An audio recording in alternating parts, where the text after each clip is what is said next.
You are listening to episode 54. On today's episode, I get to interview Jennifer Cline. And Jennifer Cline really wants to change the way women look at working with tools. She works with a lot of DeWalt tools and does a lot of woodworking and creating flags. And really, the first time I saw her work was on LinkedIn, where she would post these videos of these incredible projects she was working on. She also has quite a large following on TikTok. And so today we talk about her process and her journey and how she got into woodworking herself and why she wants to really encourage other ladies to take the helm and get right into it if that's something they've ever been inspired to do. Also, if you have been enjoying these episodes, I would love if you could subscribe to me on Apple Podcasts or Spotify and leave me a review and a comment. I would like to hear how are these episodes impacting and inspiring you. Well, enough about me. On with the episode today. You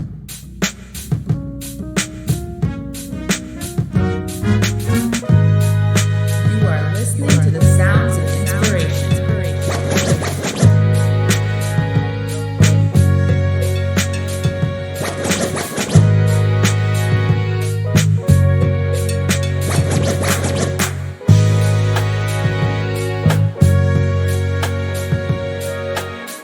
Welcome to the Okiki Podcast, where we make inspirational people known. Brought to you by your host, Fiyin Obayan.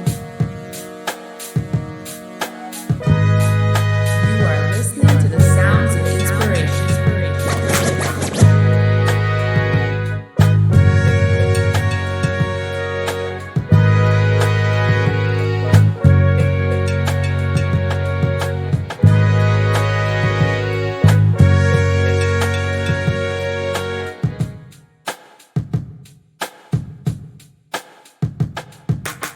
Hello, everyone, and welcome to the Okiki Podcast. And today I'm very excited to have a very special guest. Her name is Jennifer Cline, and she is actually a content creator on TikTok. She does her own flag making and woodworking, and it's really refreshing to actually see a lady who's very comfortable, with woodworking and showing that off. So I saw her actually through LinkedIn, and she created a lot of videos and just talked about her process. And I really wanted to know more about her process and journey. So thank you so much for being on the show today. It's a pleasure. I thank you for having me on. That's awesome. And I just wanted to know, was this actually your path? Was this always your path? What was your journey to, getting into flag making and creating content about it? Well, it was definitely not even on my radar. My story begins, unfortunately, with a tragedy. And that was my husband's death 13 years ago. He was a very handy man. I had no reason to pick up tools. He did everything. And it was after his passing that I was left taking care of our home and filling in the gaps and doing the things that he did. So I literally picked up his tools and taught myself. And that led to me just kind of doing handy things around the house. And as I began to gain more confidence, I started to do bigger things. And then I was sharing them on Facebook. And that led to a friend of mine asking me to make a flag for him. So I made a flag and then just started getting orders, and it's led to a whole new life. It wasn't anything I planned, but it was something that was planned by God.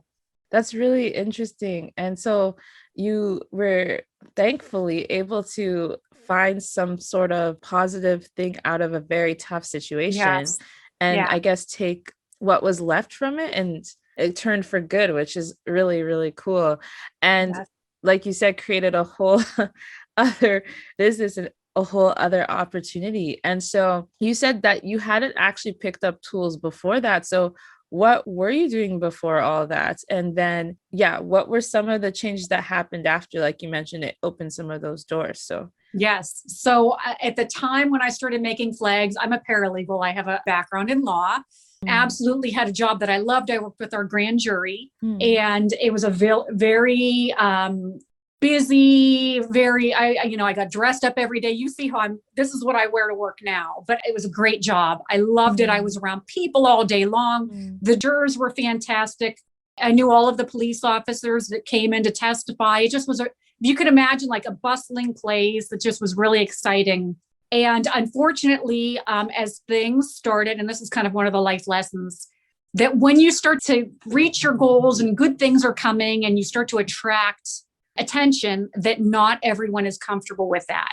And I happen to have a female boss, and it's a lot of drama. I won't get into specifics, but I feel that she became jealous of that and started to target me. And it ultimately wound up in me leaving and me basically starting over. And I'm glad I had my flags to fall back on, because that's what has supported me for the last 3 years. But that's just kind of a life lesson. That not everyone's going to be happy with good things coming your way, and you've just kind of got to roll with it.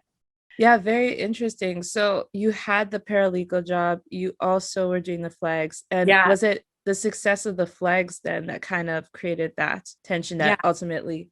Yeah, and that's a really interesting point too, because some companies don't mind side hustles, but some really don't like it. And so it really depends on the company culture and the situation. And that in itself can be problematic for people sometimes. So I would say in that sense, that story isn't unusual, because I've definitely heard of other people running into some problems with their managers over that too.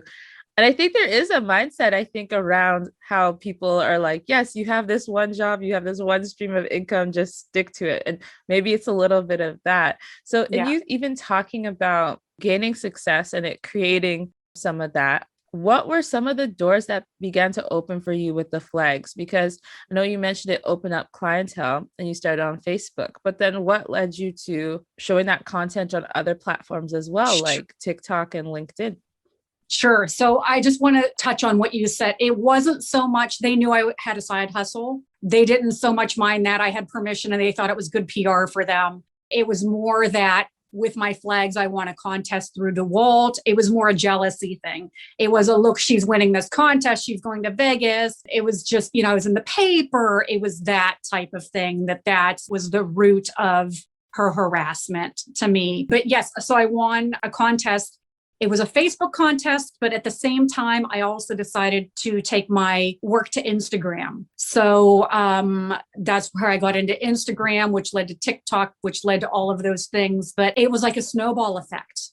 Once you open yourself up to possibilities, even though it's scary to put yourself out there because you also get judged, it just led to, like I said, a contest. It led to companies reaching out to me on LinkedIn, offering to work and collaborate with me. It's just a bunch of exciting things that have come along the way. That's really cool. And so, yeah, I love hearing that story. So it started Facebook, you got to Instagram, just kept going, and it kept opening doors and opportunities. So what were some of the biggest changes that you noticed in the year when you really were falling back then now on these flags, and really this opportunity that you created for yourself? And what surprised you about doing this even in the midst of a pandemic as well? What surprised me is the pandemic actually brought more people to me because they couldn't send their sales force out. So they looked to alternate ways that they could get their message across to new business. And that was a great thing for people that were on social media, especially I think a lot of influencers don't take advantage of LinkedIn. I think that's like the huge opportunity that often gets overlooked, because on LinkedIn, my connections are the people at the top in the corporate world making the decisions. So LinkedIn is a great avenue to get your message out and to get seen by these people that you would never meet in real life. Never. And you can put yourself on Instagram all day long, but really the chances of them reaching out to you, like LinkedIn, they know me. They feel like they have personal connection with me. So it's just being there on LinkedIn. So that has been my biggest surprise, is the people that have reached out to me to collab, and the way just even me and my woodworking genre, the things that can be open within my niche. It's really been exciting. That's really cool. And that kind of leads into another question I had is, which you've really touched on, is what were some of the initiatives you took to really create your brand story and your brand voice? Because like you said, once you knew this was what you want to do, you really, which is super brave of you, took the effort to go on all these platforms. And so, yeah, what kind of messaging were you putting out for yourself to really get people to connect with you and your story? And yeah, how did you craft that brand? Well, I think that at the root of it is a very strong sense of purpose. And for me, it was realizing that the tool industry, as much as I love them, we're missing marketing to women. And that's really what I've built my brand around, as well as showing what I can do and the neat things and hoping to inspire. But I really set out with a very strong purpose in getting women represented in marketing. So that was at the heart of what I wanted to portray. So that really is and I didn't have to be over the top crazy, but I just wanted to show also in going with that you don't have to be a certain way. You don't have to look a certain way. You don't have to dress a certain way. Women are multifaceted. So I often show myself in overalls, which I work in, but then I also make a point to show myself in dresses and looking nicer than I look today, because I want ladies that maybe dress up and go to work to look at me and say, I can relate to her. So that's been at the heart of my branding myself. That's really great. And even from a practical sense, if someone's watching you today and watching your journey, like you said, you want it to be relatable and that they would consider it, if that's something they've ever considered, not feel intimidated. So how long did it take you in a practical sense to learn woodworking? Because I know personally in high school, that's the only time I had a chance to go to a woodworking room and I was scared of all the machines. So yeah, what was your process even practically, just getting comfortable and actually being able to create art out of it? I'm going to say probably at least a year before I could look back and say, you know what? That turned out really good for not knowing what I was doing. So I would say give yourself at least a year, and you're never going to get to a point where you're like, okay, I know all the answers. Every new thing I try to do, but as you do more and get more experience, obviously it's easy to like kind of troubleshoot. Okay, now if I put that together like that, how's that going to, like, it does get easier, but I would say to give yourself at least a year to really feel comfortable with working with the tools and with your skill set. That sounds pretty standard for everything that you're working on. I also wanted to go into even another practical side of the business as well. Was there a lot of like capital involved in creating something like this, or not really? No, in fact, I kind of joke about that because last month on TikTok, I think I had my stats were like 1.2 million views. And I was like, you know what? Look at what I did with basically my cost to produce a lot of my projects is really very minimal. And I'm like, look at what I did with like a team of one, really just on the fly. A lot of the things that because I am working for myself, I can't spend a lot of money. A lot of the things I find on the curb even and redo. Or like I had a company maybe recently that sent me lights and I included those. So you can reach a lot of people. Don't think you have to have a huge team and a huge budget. You can get your message out there with very minimal capital behind you, because I've done it. Yes. And also on the same line too, do you create your content by yourself or do you also have a team around that? Nope, just me. A lot of times people look at what I do and they assume, but I do all of my own videotaping on my phone. I don't have anything, like any expensive cameras or lighting or anything that any other person wouldn't have. I videotape everything. I edit it. I work a lot, but I also enjoy what I'm doing. And there's nobody that will work harder than someone who's working for themselves. Yes. So, you want to see a hustle, someone that really has to fight to survive, work very hard. But I like what I'm doing and I like the message and I like feeling like I made a difference. There are days that are trying and I'm really tired. And that's about the time I'll get a message from someone that'll say, you inspire. I just got one this morning. It said, you inspired me. I haven't picked up a tool or done it. It was a woman on YouTube. And she said, I'm going to be doing my first projects in 30 years. Since I picked up a tool. You just don't know when you put yourself out there who you might inspire. And some people may never tell me, but I know that I'm making a difference.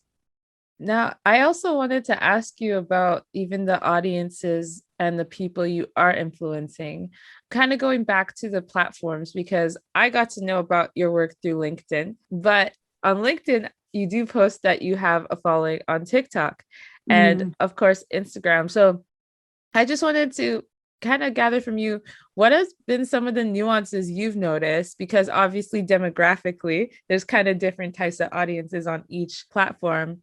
But what are some of the things that you think are cool that have come towards you from each platform, and some of the differences for your audience that you've noticed? Sure. Okay. Well, Instagram for me is a very tight knit community of fellow woodworkers. And that's something that is very specific to Instagram. We all know each other, very supportive. Wow. And I don't find that, like, say on TikTok, that is a broader range of people. Those are more, my followers are probably more people that aren't in woodworking themselves. So that's just a different, and you might get a few trolls commenting on things, where Instagram, like, you never get hardly anybody.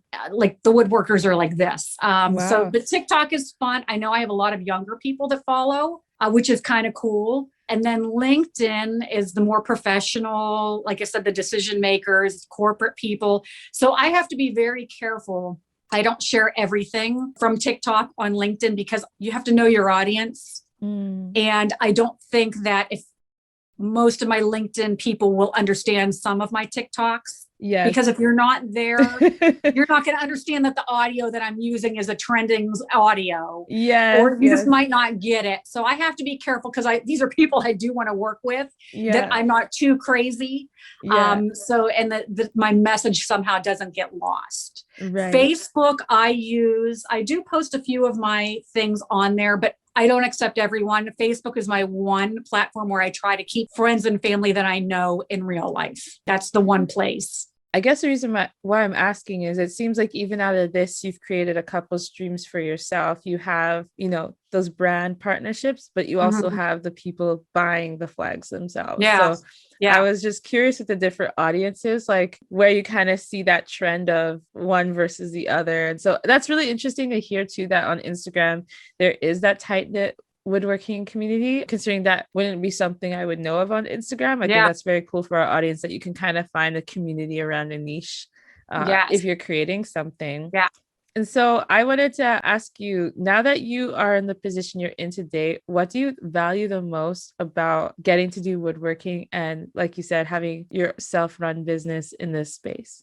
At the heart of it, the feeling that comes from making something with your own two hands, I think that and now whether it's woodworking or crocheting, cooking, whatever, I feel like everyone has a creative gene in them somewhere. It's just finding out what you're good at and what you enjoy doing. But I think that's at the heart of it, is saying, I made that. There's such a satisfaction of saying, I did that with my own two hands.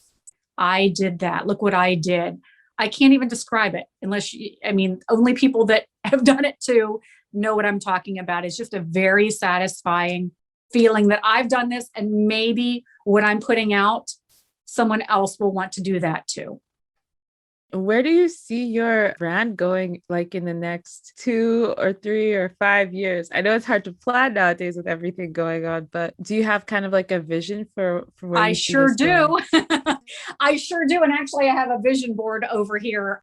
I would like, and I've not made this like a secret, I want to be sponsored by DeWalt because that's my brand of choice. I love them. They're the ones that when I mentioned that contest I won, they're really the ones that it was following that contest that I started looking at the way tools were being marketed. And I'm like, you know what? I'm going to do something. I'm going to change an industry. I'm going to get women included. And it's just finally now starting to come around, but I want to be sponsored by them. And I would love to work with them in some capacity, whether it's inspiring like a line, whether it's inspiring like a fan club online, I don't know, something. But I feel like I'm really meant, that contest didn't happen just as a fluke. There was a purpose behind it. And I feel like I was meant to be brought to them and that we're meant to work together. So that's what I would like to do, have a sponsorship with them. Thank you so much, Jennifer. And thank you so much for sharing your story and so much value with our audience. Just wanted to give you a chance to share anything else that you'd like our audience to know about you before we unfortunately wrap up this interview, because I've enjoyed learning your story. Thank you. And it really went fast. I guess to wrap up, I'd like to let everyone know that if you want to find me, all you have to do is Google Miss DeWalt. I'm on TikTok, YouTube, Instagram, like we mentioned, LinkedIn. I'm under my name, Jennifer Cline, Cline. You can find me anywhere on Facebook. A lot of my posts are public, so they can find me on Facebook too. I hope you will follow, and I hope that this message reached who needed to hear it today. Thank you so much. And thank you for being an inspiration to women to know that they can find their place in these spaces. Even if they're not seen, they can create that pathway for themselves. So I really am rooting for you to get that partnership with Thank you. I'd love to see that. And I've even been inspired by your content, even though I never in my life thought of myself even having anything remotely to do with that. It's just cool to see it. And to your point, it does make it look less intimidating. And sometimes I see the content and I'm like, maybe one of these days I should just try something. We'll see. You should at least own a drill. I'm going to say every person should own a drill, just so that you can put things together. Say you buy something at Home Depot and you want to put a cabinet together, or just hang a shelf, or do anything. Like, a drill is the one essential thing I feel like everybody needs to have. And you won't even believe, like, it's funny to look at a picture of guys, and it's funny to look at a picture of women with drills. We're like, it's such an empowering thing. And once you operate a power drill or a power tool or anything, it's empowering. I know it sounds cheesy, but it's true. So you can do it, and I hope you will. Thank you, Jennifer. Even on that line, I was going to say, there's this one girl on YouTube. She lives in a van. And to your point, she did all the finishing and fixing up herself. I was just floored by it. So I think that there might be a mini movement of, these ladies trying to really figure it out for themselves. And I think I'm all for it. That's awesome. Thanks again for being on the podcast today. Thank you so much for having me.